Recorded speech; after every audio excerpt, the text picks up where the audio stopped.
Good morning. It is your favorite internet nobody. Today is Monday, February 10th, 2025. 14th of February is just around the corner, Valentine's Day. Since I'm in love with life, I'll give it everything I've got. You go and have fun. Hope you're doing well. I weighed in at 103.5 kg this morning. So from 105 last week, we're down 1.5 kgs. Scary. Again, very scary. On Friday, I upped my Monjaro dosage from 0.25 to 0.5 or 2.5 to 5. And on Saturday and then Sunday, I had no desire to eat anything at all. No desire to eat anything at all. This morning I had some protein pancakes, and then I had after gym I had like a protein yogurt in a pouch, banana flavored. I absolutely love that stuff. I forget to take photos of how things are progressing physically, so I need to do that. But I also have to admit that prior to starting Monjaro, I just didn't see much change in my body at all. Losing like half a pound of weight, or like half a kilo, which is a bit more than half a pound, does not really show when you're chunky. It doesn't really show at all. You have to, even now, I'm not really seeing stuff. I'm feeling stuff, you know. I feel definitely a little bit weaker, more clear-headed, lighter. There's a pep to my step now, going up and down the stairs, which is fantastic. There is some definition in the upper body because that's how your fat works. When you start losing it, it will usually you start seeing it on your face. It looks a bit more gaunt and upper torso. But yeah, as soon as you move from the chest line, from the pecs down, yeah, that is a lot to work with. To say I'm not happy would be a lie. To say that I'm happy would also be a lie. I think the truth is somewhere in the middle. Just how I felt from the get-go. I am glad this is as effective as it is, and I'm still not seeing any serious side effects. What I'm not happy about is how difficult it is to keep up high protein intake, how unwilling and excited I am to do any form of exercise. My NEAT is non-existent, you know, a non-activity, non-exercise activity thermogenesis.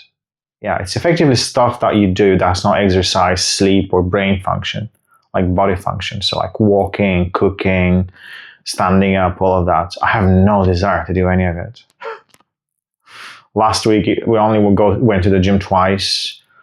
This week, I'm aiming for 3 days, and I've decided on my days off to actually go to a store that's quite far away. That will take me up to 10,000 steps just to buy like something to eat, or maybe toilet paper or something silly like that. Some excuse to just walk, to move about. I was using the walking pad, but I stopped doing that now. I can't focus. My excuse is I can't focus at work, and it's actually a true thing.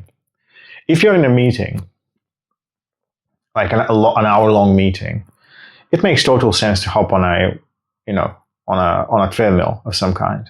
It's fine. If it's not like a high-level executive important meeting, you can definitely use the time to walk.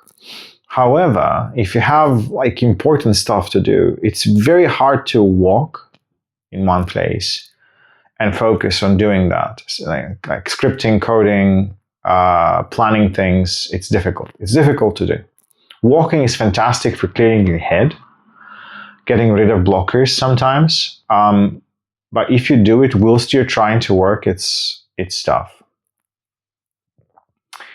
The VR gameplay, I've completely left that to PC VR and Euro Truck Simulator. I effectively use the VR only seated now.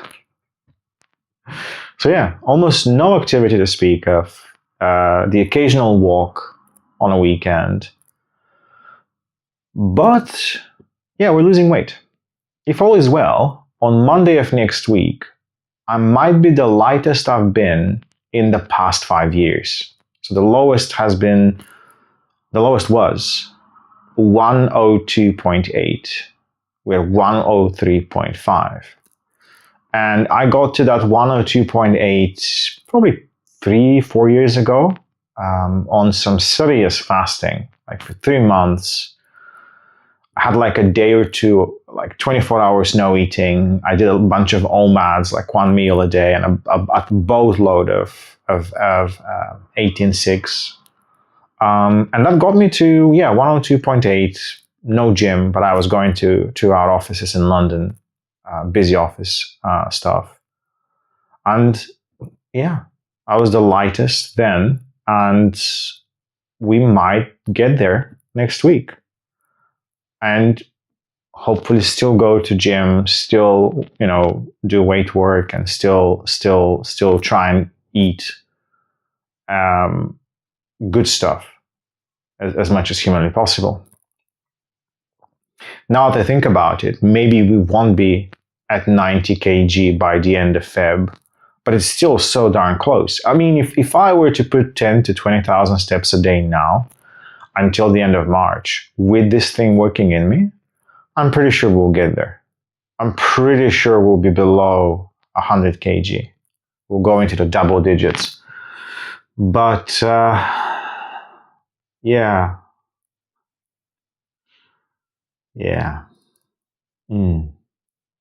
And I'll leave you with this one.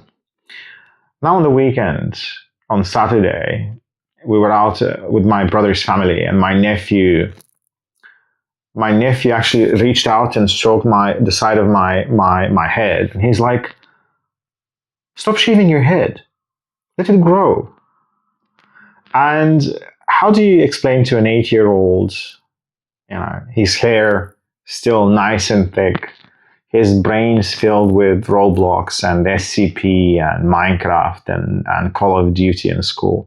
How do you explain to this kid that in his late 20s, he's either going this way, or if he's stupidly lucky, he might inherit some of the genes on his mom's side, and her father still has a full head of hair in his late 60s. But on our side, my brother's side, our father's side, 30, and then you start losing this sucker. But it made me think about hair transplants again. Is this the year I get a hair transplant? No. I just don't need it unless somebody gifts it for free, unless somebody says, we'll come to the best clinic in the UK and we'll just, transplant you some hair. I just don't, there is absolutely no reason. It's fine. You look older, you knock off a few points, you're no longer like 5 of 10, you're like 3 or 4, but that's fine. There's so many other things you can work on. I can work on anyway. So yeah, but it's curious. It's curious why it matters to a child right now. It's curious what matters to a child. Yeah. Okay. Thanks for listening. Enjoy the rest of your day, and I'll see you in the next video.